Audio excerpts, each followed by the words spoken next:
Hey, hello, this is Dan Smith. This is video number 8, I think, regarding Dan's journey through leukemia.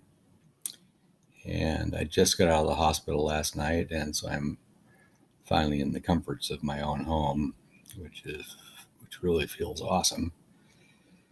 So, boy, this was all about side effects from chemo and a compromised immune system. I got an infection in my blood, which created a crisis, which got me to the hospital a couple Fridays ago. And that was an infection from probably the PICC line, they think, which is a permanent line into my heart. Anyway, they got that under control relatively quickly, but then they started focusing on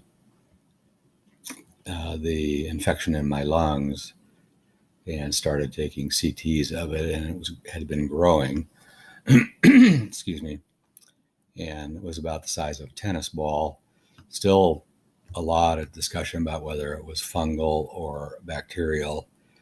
Everybody, of course, hoping that it was bacterial because that's much easier to treat than fungal infection.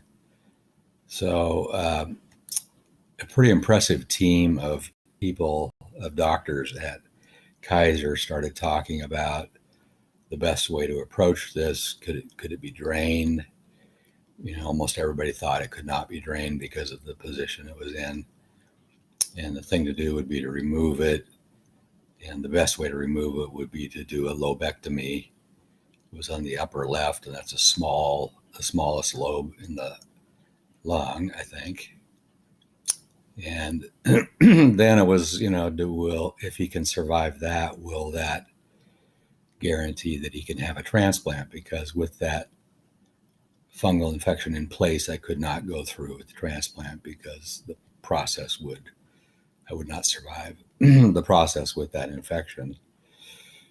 So switching over from the science to the human side of the thing, I really had to struggle through decisions about life or death because the alternative decision would be to say this is all too risky. We don't even know if I could go forward with transplant if they remove it.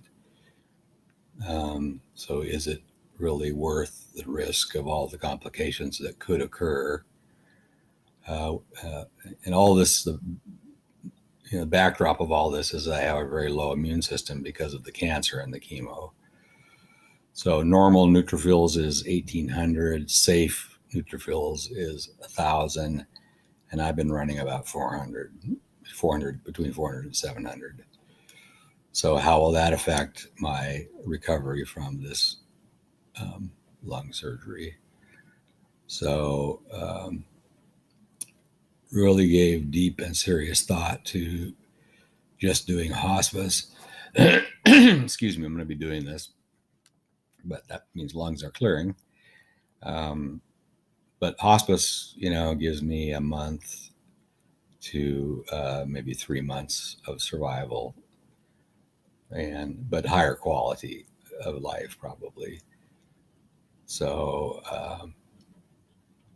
I don't know. When I got transferred, this is an interesting little thing. When I got transferred from the West Side Hospital to the East Side, because we were deciding that we were probably going to do this, this is an interesting little story. The lady that checked me in to Sunnyside started singing, and she was singing about, remember that you're going to survive, that God wants you alive, and that you're going to do okay. In fact, you're going to thrive.